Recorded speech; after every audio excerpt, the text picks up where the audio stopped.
Oke baik, selamat pagi Pak Stef. Selamat pagi juga. Apa kabar? Ya, kabar baik-baik. Siap. Oke baik, mohon izin sebentar mengganggu waktunya Pak untuk saya wawancarai nanti berkaitan dengan dilema etika atau rujukan moral. Oke. Jadi mohon izin ya. Baik, kita mulai wawancaranya. Selama ini bagaimana Pak dapat mengidentifikasi kasus yang merupakan dilema etika atau bujukan moral? Oke, baik. Terima kasih atas pertanyaannya.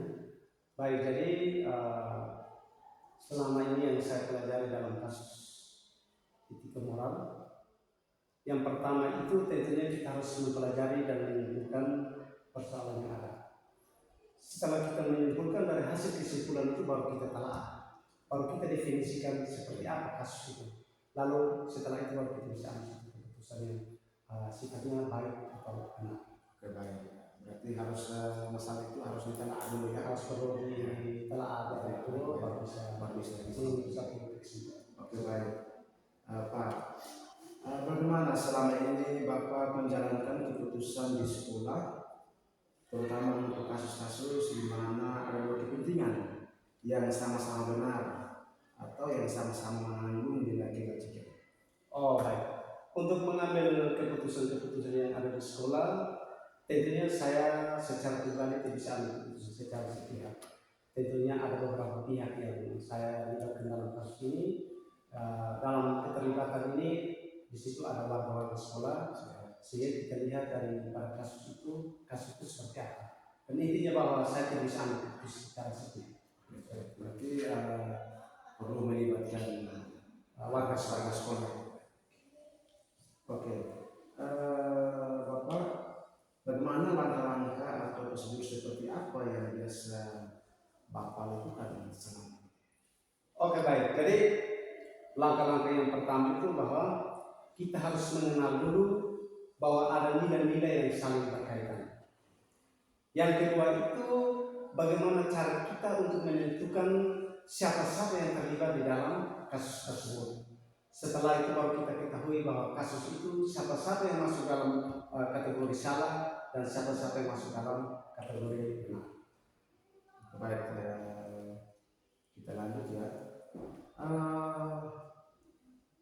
Hal-hal apa saja yang selama ini Bapak anggap efektif dalam pengambilan keputusan pada kasus-kasus dilema etika? Oke baik, jadi dalam konsep berpikir saya bahwa di sini ada 3 jenis yang bersifat efektif dalam mengambil keputusan ini. Yang pertama itu adalah resolusi. Resolusi itu dia berbasis pada hasil akhir. Lalu yang kedua itu adalah berorientasi pada aturan. Kita tidak boleh terlepas dari aturan. Lalu yang ketiga itu adalah mengutamakan rasa peduli antara warga sekolah. Berarti menurut Bapak itu 3 hal itu yang bisa membantu Ya, itu cukup efektif dalam mengambil keputusan. Baik Bapak. Hal-hal apa saja yang merupakan tantangan dalam Bapak mengambil suatu keputusan pada kasus-kasus dilema itu? Oh ya, yang kasus yang pertama itu adalah tantangan sosial. Jadi dalam tantangan sosial ini bagaimana keterlibatan antar masyarakat di pihak sekolah dalam menangani kasus tersebut. Lalu yang kedua itu adalah perubahan nilai-nilai dalam masyarakat. Lalu yang ketiga itu adalah tercapainya perubahan, maksud saya tercapainya suatu kesepakatan antar masyarakat di dalam lingkungan pendidikan. Oke baik. Baik Bapak. Apakah Bapak memiliki jadwal dalam menyelesaikan kasus dilema etika? Atau bentuk prosedur seperti apa yang Bapak jalani di sekolah? Oke baik. Jadi untuk jadwal dalam penanganan kasus ini kita lihat dari jenis kasusnya. Entah kasus itu kasus ringan atau kasus berat. Kalau memang kasusnya kasus ringan, tidak perlu kita buat jadwal yang karena kasus-kasus ringan tidak bisa diselesaikan dalam waktu yang singkat. Tetapi kalau namanya kasus-kasus berat, mungkin ada keterlibatan yang perlu saya undang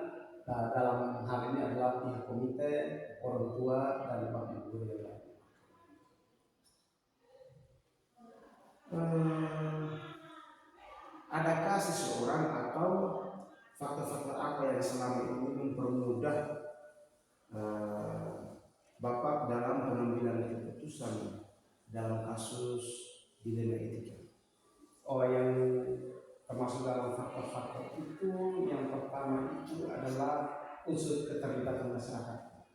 Dari setiap persoalan itu pastinya bahwa itu yang mendorong saya untuk mengambil setiap keputusan dalam kasus dilema etika.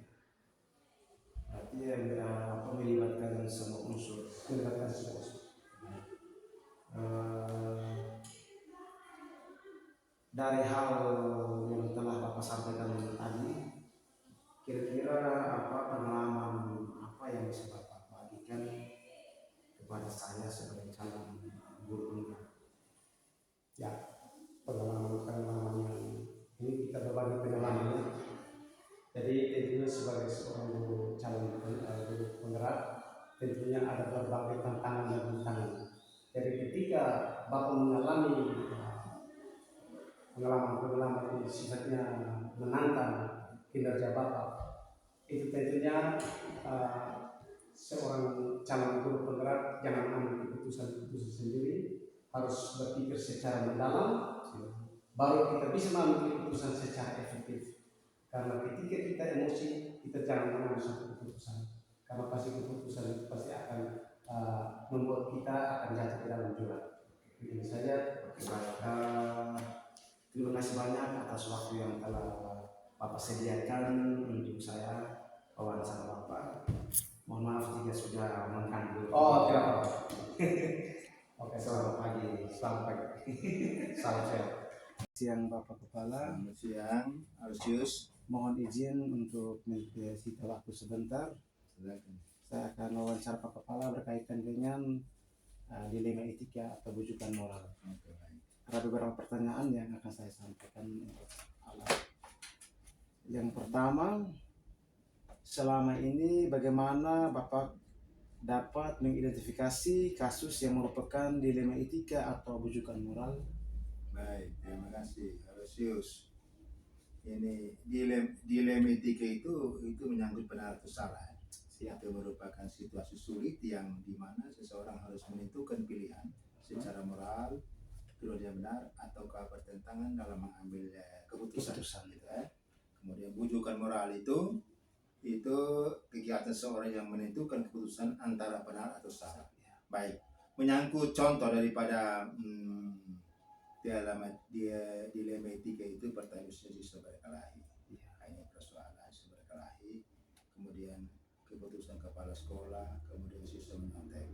Persoalan. Jadi ini satu dilema etika menurut saya yang perlu kita akan laksanakan. Kita harus ambil sikap sebab keinginan sekolah agar supaya siswa jujur untuk menyelesaikan semua tugas. Kemudian siswa harus sesama teman harus saling mendukung, saling membantu, bukan saling menjatuhkan, ini tidak boleh. Kemudian dalam kaitan dengan keputusan kepala sekolah kadang-kadang juga membuat guru ini dilema. Gitu, Misalnya paksakan supaya harus ada jam mengajar sore. Persoalan sekarang anak guru masalah waktu di rumah, ada tugas-tugas yang perlu dikerjakan, kemudian harus kembali ke sekolah. Kemudian kedua juga siswa masalah waktu transportasi, dia harus kembali ke rumah, kemudian kembali ke sekolah untuk mengikuti. Ini kadang-kadang dilematik. Nah, tapi mau tidak mau dia harus ikut apa yang disampaikan oleh sekolah, oleh pimpinan sekolah itu. Baik. Nah, kemudian menyangkut bujukan moral itu misalnya menyontek. Tidak boleh menyontek. Guru harus menegur menyontek karena siswa harus belajar untuk menghadapi ujian. Ini kecurangan, kemudian bohongi guru, dia tidak mengerjakan tugas karena ini dia nonton ini di HP, kemudian mencuri barang teman, mungkin dia tidak ada untuk membeli tapi dia ingin memiliki sesuatu seperti yang teman miliki, ini yang tidak boleh. Kemudian mengikuti tren negatif atau salahkan orang lain, itu contoh dari bujukan moral. Oke, baik. Yang kedua Bapak, selama ini bagaimana Bapak menjalankan keputusan di sekolah Bapak, terutama untuk kasus-kasus di mana ada dua kepentingan yang sama-sama benar atau yang sama-sama mengandung nilai kebajikan? Baik, Serius. Yang kami buat di SMA Negeri 1 Malaka Barat, pertama ketika menghadapi masalah, ketika kita mengambil sikap, pertama adalah kita identifikasi dulu, identifikasi keputusan diambil, kita lihat dulu. Kemudian kita harus kumpulkan informasi, artinya serta-merta tidak serta-merta kita mengatakan bahwa engkau salah, engkau benar, atau engkau lalai, engkau tidak salah. Tidak seperti itu, kita identifikasi dulu. Misalnya ada laporan, identifikasi, kemudian kita kumpulkan informasi, carikan solusi bersama, kemudian pertimbangkan buktinya, kemudian pilih alternatif, kemudian ambil sikap atau tindakan. Permisi ya. Ya.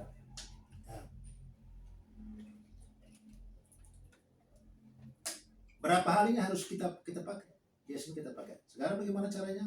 Kita kumpulkan semua, maka saya teman-teman yang menangani masalah seperti misalnya kenakalan remaja, kita tanya bagaimana, baru kita mengambil sikap. Iya. Itu langkah-langkah yang kita tempuh seperti itu. Baik, Bapak, terima kasih. Yang ya tadi langkah-langkah yang sudah dilakukan itu mengumpulkan para wakasek atau wali kelas juga. Oke, baik, kita lanjut ke 4. Hal-hal apa saja yang selama ini Bapak anggap efektif dalam pengambilan keputusan pada kasus-kasus dilema etika? Oke, baik. Yang pertama, ketika kita menghadapi ini masalah, maka pasti perlu hal-hal yang penting yang perlu kita sikapi. Yang pertama, kita harus berpikir berbasis akhir. Akhirnya bagaimana? Jangan sampai keputusan kita sampai membuat orang lain kecewa. Apalagi dalam kaitan dengan anak, tidak boleh sampai dia harus putus sekolah, tidak boleh. Karena pemerintah sudah mengatakan bahwa tidak boleh anak putus sekolah. Pindahkan boleh, tapi tidak boleh putus. Jangan sampai tindakan kita itu akhirnya seperti itu. Yang kedua, kita berorientasi pada aturan yang benar. Kemudian ketiga, mengutamakan rasa kepedulian. Kita namanya siswa, anak-anak yang masih dalam kondisi mereka remaja, pancaroban yang ada dalam diri mereka, maka kita harus mengutamakan rasa kepedulian kita terhadap anak-anak itu. Kita cek dulu persoalannya apa. Oh, ini anak ini karena dia orang tua tidak ada, broken home, atau orang tua keluar dari negara untuk mencari pekerjaan, mengambil uang untuk mereka, dia punya orang tua saja mengasuh, orang nenek yang mengasuh, juga persoalan itu sehingga hal-hal itu yang kita selalu utamakan dalam kaitan manusia sikap itu. Oke, baik. Kita lanjut ke nomor 5. Hal-hal apa saja yang merupakan tantangan dalam keputusan pada kasus-kasus dilema etika? Pertama, kualitas informasi yang kita miliki. Kadang-kadang misalnya itu informasi kalau kurang lengkap, kurang benar, itu juga masalah. Itu yang merupakan tantangan. Kemudian juga kita andalkan asumsi yang mungkin tidak benar. Itu benar. Itu. Maka yang benar itu adalah bahwa kita harus mencari tahu informasi yang benar, kemudian mencari tahu ini siapa-siapa yang menangani itu, atau siapa-siapa yang berurusan itu, kemudian kumpulkan semua stakeholder di SMA Negeri untuk kita carikan solusi agar supaya hasilnya akurat dan benar dan tidak membuat salah satu pihak merasa tidak senang. Oke, kita lanjut ke nomor 6. Apakah Bapak memiliki sebuah jadwal tertentu dalam penyelesaian kasus dilema etika? Atau apakah Bapak langsung menyelesaikan di tempat atau memiliki jadwal untuk menyelesaikannya? Bentuk atau prosedur seperti apa yang Bapak jalankan? Ya, biasanya menghadapi kasus di SMA Negeri kita biasanya mendengar laporan, kemudian bimbingan konseling. Kita manfaatkan badan bimbingan konseling untuk silakan memanggilnya untuk coba dibuatkan semacam ini diskusikan dia kenapa engkau seperti itu, kenapa engkau mau seperti itu. Kemudian kalau sampai dia tidak berubah, maka surat panggilan kepada orang tua itu datang. Kira kenapa sampai anak dia bersikap seperti ini, sampai dia terlambat datang sekolah, sampai dia bolos, sampai dia apa, misalkan demikian. tetap orang tua. Nah, kalau sampai tidak bisa membuat anak memiliki efek jerah, maka kita kumpulkan teman-teman ini Wakasek, kita undang orang tua, kita diskusikan bagaimana mengenai anak orang tua ini, bagaimana itu kita diskusikan sampai kalau dia tidak mengindahkan lagi, jalan terakhir ini adalah bahwa kita mencarikan sekolah untuk dia bisa ini pindah itu Siap, Bapak. Oke, baik, kita lanjut ke nomor 7. Adakah seseorang atau faktor-faktor apa yang selama ini mempermudah dalam membantu Bapak dalam menyelesaikan keputusan dalam kasus dilema etika? Ya, dia sama ini saya selalu memanfaatkan dia konseling. Kalau misalnya saya nikah kepada bimbing konseling, bimbing anak dulu, kalau sampai tidak bisa, kemudian orang tua dipanggil, kalau tidak bisa diskusi antara kepala sekolah dan para wali kelas atau komponen yang ada, dia sama negeri untuk mencarikan solusi itu kan. Iya, baik. Bapak terakhir, kalau boleh saya tahu dari semua hal yang telah Bapak sampaikan, pembelajaran apa yang dapat Bapak petik dari pengalaman Bapak untuk bisa dibagikan kepada saya? Ya, pengambil keputusan itu yang etis. Siap. Mengambil keputusan yang etis, artinya bahwa semua orang terima dan senang. Jangan sampai kita main satu sikap yang korban tetap dia stres, yang menang dia senang, tidak boleh. Kita harus main sikap yang etis, yang mana keduanya sama-sama senang. Ya kalau bisa juga yang satu tidak boleh dirugikan, yang satu tidak boleh senangnya kelewatan. Kemudian juga pihak-pihak lain juga harus ikut senang tentang apa yang disikapi oleh pimpinan sekolah. Jadi itu supaya membantu seseorang bisa menghadapi situasi yang sulit, bisa menghadapi situasi sulit dan bisa keluar dalam keadaan yang aman. Oke, baik. Sudah habis Bapak, terima kasih banyak atas Ya, waktu yang telah disampaikan. Okay. Mohon maaf jika sudah mengganggu. Tidak apa-apa, bisa membantu